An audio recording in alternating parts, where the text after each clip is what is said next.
I would like for you to sit down. Please sit. And नाज़रीन अब वक्त हुआ चाहता है एक छोटी सी ब्रेक का। हाँ, बिल्कुल। हम ब्रेक पे जाएंगे, इस खूबसूरत जो शहर में हम सब तारी हम पे हुआ है इसको हम अब्जॉर्ब करेंगे और फिर वापस आएंगे जहाने रमज़ान में, तो कहीं मत जाएगा। Stay tuned. खुशामदीद नाज़रीन एंड वेलकम टू जहान रमज़ान 365 न्यूज़ पे। मैं हूँ मंशा पाशा और मेरे साथ है मेरी हसीन खूबसूरत दोस्त जाले सरदी। अभी आप सुन रहे थे हमारे जो मेहमान आए हुए हैं ईरान से, हब्लुल मतीन, इनके साथ इनके ट्रांसलेटर हैं फ़राज़, जो हमें इनके बारे में कुछ बताएंगे। जी अस्सलाम वालेकुम। वालेकुम अस्सलाम। सबसे पहले तो आप सबका बहुत शुक्रिया यहाँ पर दावत की। बहुत खूबसूरत आपका प्रोग्राम। शुक्रिया आपका। हाँ, ये हब्लुल मतीन ग्रुप है, जी। ईरान से तशरीफ़ लाए हैं। ईरान का शहर जंजान है वहाँ से। जी।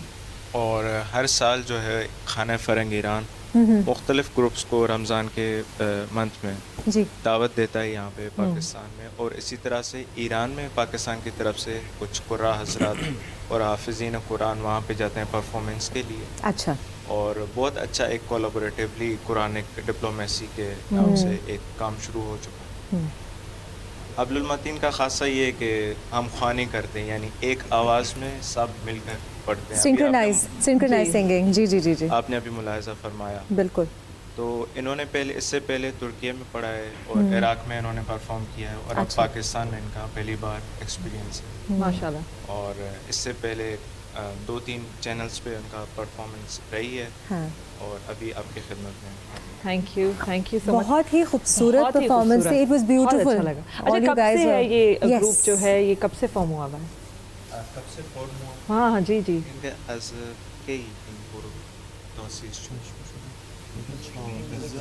फराज थोड़ा सा माइक अपना ना करीब करके। हाँ। 2005